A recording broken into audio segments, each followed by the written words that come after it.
For 11 days, nothing happened. The aircraft sat in the open desert, visible from space, untouched. Then suddenly, in a single night, missiles arrived. 5 U.S. aerial refueling tankers, the silent backbone of modern air power, hit on the ground. No pilots in the sky, no dogfights, just a message.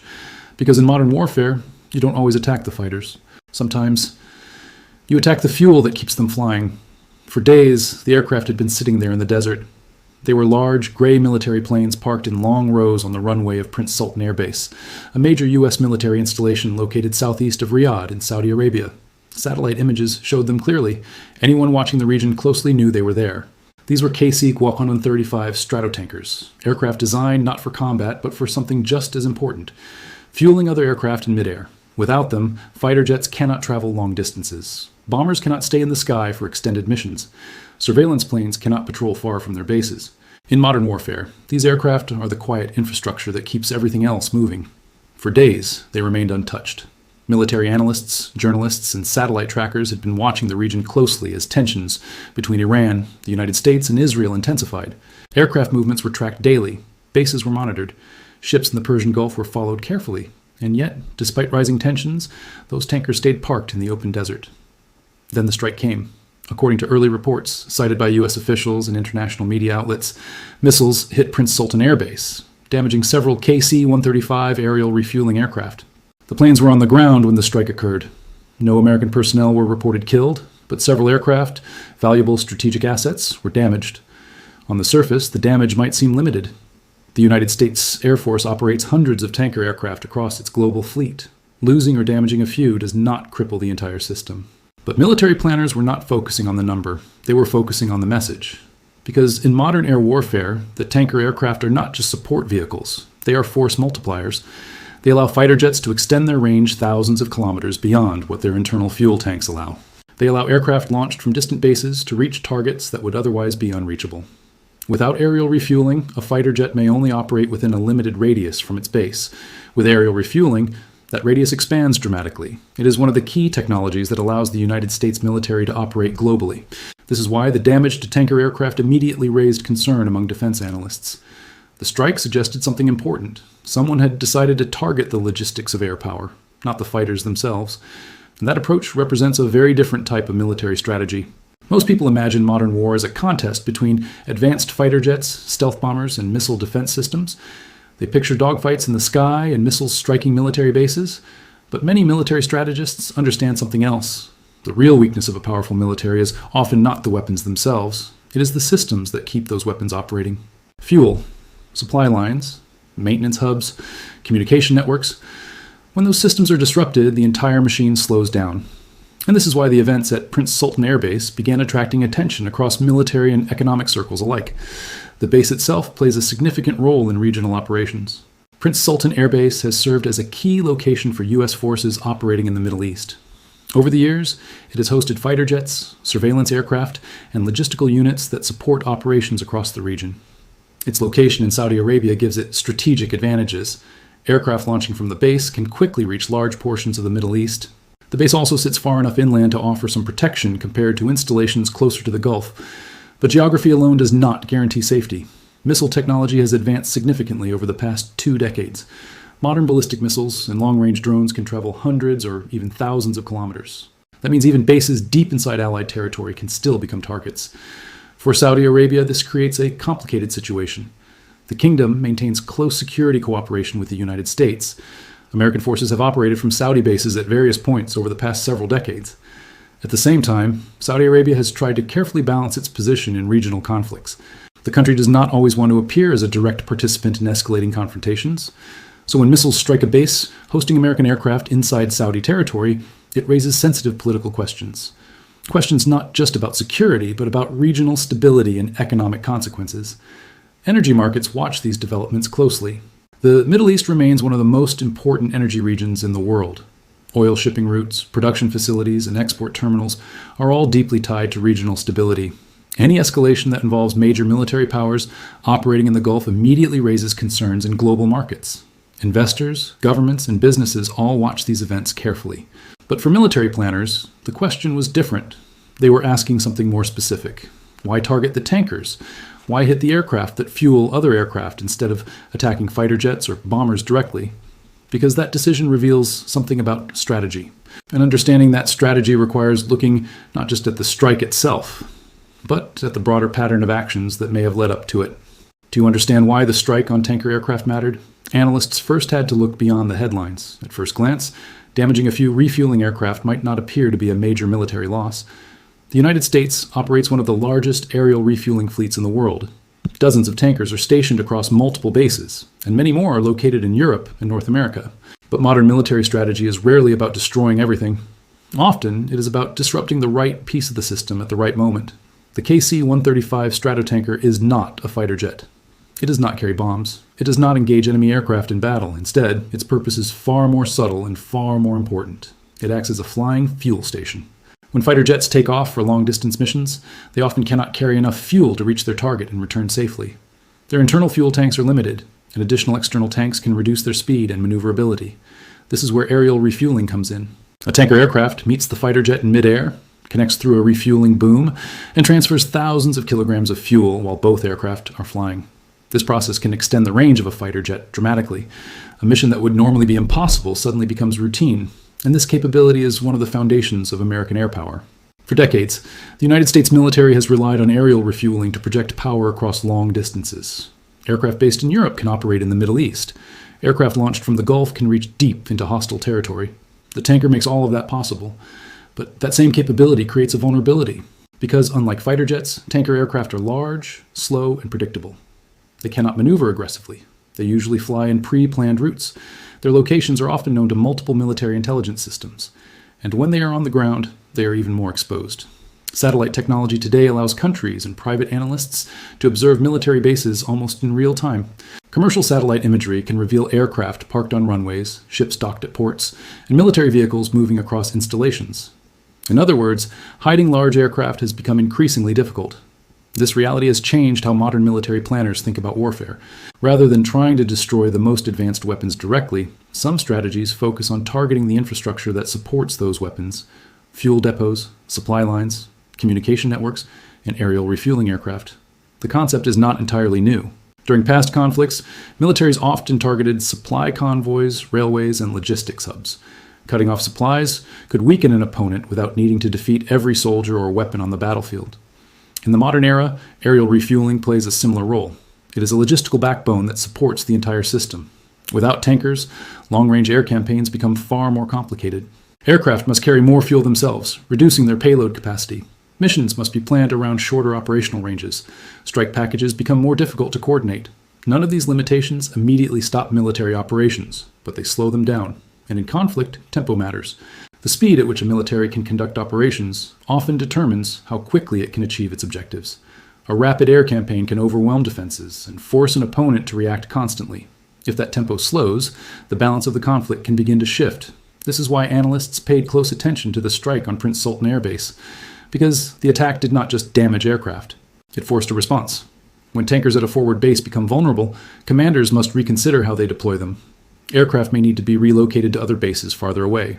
Missions may need new refueling routes. Each of these adjustments introduces complexity. Flight plans change, coordination increases, fuel consumption rises, and the distance between operational bases and target areas may grow. Individually, these challenges seem manageable, but together they begin to create friction in the system. And friction is one of the most powerful forces in warfare. Military theorists have long argued that wars are rarely decided by single decisive events. Instead, they are shaped by accumulating pressures, small disruptions that slowly affect how effectively a military can operate. The strike on the tanker aircraft fits into this type of thinking. It suggests an attempt not to destroy American air power outright, but to introduce uncertainty into its operations. If tanker aircraft can be hit on the ground, they may need to disperse. If refueling routes become dangerous, they may need to change. And if the system becomes more complicated, every mission requires more planning, more coordination, and more resources. But the strike also raised another important question: why now? Those aircraft had been visible on the runway for days. Satellite images showed them clearly. Their presence at Prince Sultan Air Base was not a secret. If someone intended to target them, they likely could have done so earlier. Yet the strike came only after a period of apparent observation. That timing led many analysts to believe the attack may have been part of a larger strategic sequence rather than a sudden decision. Because in military strategy, timing can sometimes matter just as much as the target itself. And when actions unfold in phases, each step may be designed to send a specific signal. To understand whether that was the case here, analysts began examining the broader timeline of events leading up to the strike. And what they found suggested that the attack on the tanker aircraft might not have been the beginning of a strategy, but rather one step within it. Military strikes are often judged by their physical damage, how many aircraft were destroyed, how many bases were hit, how many soldiers were lost. But experienced strategists often look at something else first, timing. Because in modern conflict, when an attack happens can reveal more than what it hits. And in this case, the timeline surrounding the strike raised a very unusual question. The tanker aircraft at Prince Sultan Air Base had not suddenly appeared. They had been sitting in the open desert for days. Satellite images taken before the strike showed the aircraft parked in clear rows on the runway. Their locations were visible from space. Their numbers could be counted. Military observers around the world had already identified them, which meant that if someone intended to attack those aircraft, they likely could have done so earlier. But the strike did not happen immediately. Instead, days passed. During that time, tensions across the region continued to rise. Military activity increased. Aircraft movements were monitored closely by analysts and governments alike. And still, the tankers remained untouched. Then suddenly, missiles struck the base. 5 aircraft were damaged on the ground. The delay between observation and action created a puzzle. Because if the goal had simply been to destroy the aircraft, there was no clear reason to wait. Yet waiting can sometimes serve a strategic purpose. Military operations are rarely just about destroying equipment. They are often designed to send messages to opponents, to allies, and sometimes to neutral countries watching from the sidelines. In this case, the timing of the strike suggested something more deliberate. Some analysts began describing it as a demonstration of vulnerability. Instead of attacking immediately, the delay allowed observers to notice something important. Those aircraft were exposed. They were parked in the open. They appeared safe because they were located inside the territory of a powerful regional ally. But safety in modern warfare is rarely guaranteed by geography alone. Missile technology has changed the nature of distance. Ballistic missiles can travel hundreds of kilometers in minutes. Cruise missiles and drones can approach from unexpected directions. In other words, bases once considered relatively secure may now be within reach. Waiting before the strike may have highlighted that reality. For several days, the aircraft remained visible and untouched. Their presence seemed routine. Then the strike occurred. The message, according to some analysts, may have been simple. If these aircraft can be seen, they can be hit. And that message carries implications far beyond a single military base. Across the Middle East, several countries host U.S. military installations or cooperate closely with American defense operations. These bases serve as logistical hubs, airfields, and coordination centers for regional security missions. But those countries also operate in a complicated political environment. They maintain diplomatic relationships with multiple powers. They often seek to avoid becoming direct participants in large regional conflicts. When military assets stationed within their territory become targets, that balance becomes more difficult to maintain. The strike on Prince Sultan Air Base therefore created more than just military questions. It also created political pressure. For Saudi Arabia, the presence of American forces has long been part of a security partnership that stretches back decades. But hosting foreign military forces can also bring risks. If those forces become targets, the host nation may find itself drawn into tensions it would prefer to avoid. This dynamic has appeared in multiple regions around the world. Countries hosting foreign military bases must constantly weigh the benefits of security cooperation against the possibility of becoming involved in conflicts indirectly. The strike on the tanker aircraft illustrated that challenge clearly. No Saudi personnel were reported killed. The attack focused specifically on American aircraft, but the location of the strike still carried symbolic weight. It demonstrated that even within the territory of a major regional partner, strategic assets could be targeted. And that realization has consequences, not just for military planners, but also for political leaders and economic observers. Because the Middle East is not only a region of military importance, it is also one of the world's most critical energy corridors. Oil production, shipping routes, and energy infrastructure are deeply connected to regional stability. When military tensions rise, markets respond. Investors begin watching shipping lanes in the Persian Gulf. Insurance costs for oil tankers can increase. Governments evaluate potential risks to energy supply chains. Even the perception of instability can ripple across global markets. This is why events like the strike on Prince Sultan Air Base quickly attract attention far beyond the military sphere. Energy analysts, policymakers, and business leaders all begin asking similar questions. Is this an isolated incident, or is it part of a broader escalation? Understanding the answer requires examining the broader pattern of actions unfolding across the region. Because the tanker strike may not represent the final step in a strategy. It may represent a signal that the rules of engagement are evolving. And when those rules change, every government, company, and investor connected to the region must begin reconsidering their assumptions. In the final part of this analysis, the focus shifts toward the wider consequences, not just for military operations, but for regional alliances, economic stability, and the future structure of modern warfare itself. When a military strike occurs, the first reactions usually focus on the battlefield. Which base was hit, which weapons were used, how much equipment was damaged, but the deeper consequences often unfold far away from the site of the attack. They appear in government meetings, energy markets, shipping routes, and investment decisions. And the strike on tanker aircraft in Saudi Arabia immediately began producing those ripple effects. Because the Middle East is not only a military theater, it is also one of the most important economic crossroads on Earth. Nearly a third of the world's seaborne oil passes through the Strait of Hormuz, the narrow waterway connecting the Persian Gulf to global markets. Tankers carrying crude oil from Saudi Arabia, the United Arab Emirates, Kuwait, Iraq, and other producers must travel through this corridor before reaching Asia, Europe, or North America. Even small disruptions in this region can affect global energy prices. And when military tensions increase, energy traders react quickly. Insurance companies raise shipping premiums. Energy markets adjust expectations. Governments begin reviewing strategic reserves. The strike on Prince Sultan Air Base did not directly affect oil facilities or shipping lanes, but it changed something else. It reminded the world that the conflict environment in the region is evolving. For decades, the United States has maintained a strong military presence across the Middle East. Air bases, naval facilities, and logistical hubs have allowed American forces to operate across a wide geographic area. This network of bases created what many analysts described as a security umbrella. Regional allies believe that hosting American forces increased their protection against external threats. But events like the tanker strike introduce a new question. What happens when those same bases become targets? For governments in the Gulf region, this is not a simple issue. On one hand, security partnerships with the United States provide advanced military cooperation, intelligence sharing, and defensive capabilities. On the other hand, visible American military assets on their territory can draw attention from adversaries. The result is a delicate balance. Countries must weigh the strategic advantages of cooperation against the potential risks of being drawn into broader conflicts. The strike on the tanker aircraft placed that balance into sharp focus. Saudi Arabia had not officially entered a war, yet American military assets operating from its territory were struck. The damage itself may have been limited, but the message carried geopolitical implications. It suggested that hosting logistical infrastructure tied to major military operations could increase exposure to retaliation. And that message is not only directed at one country. Across the region, multiple governments host American military facilities or cooperate closely with U.S. security operations. Each of them must now consider a similar question. Does hosting these assets strengthen national security, or does it create additional strategic risk? The answer may differ for each country.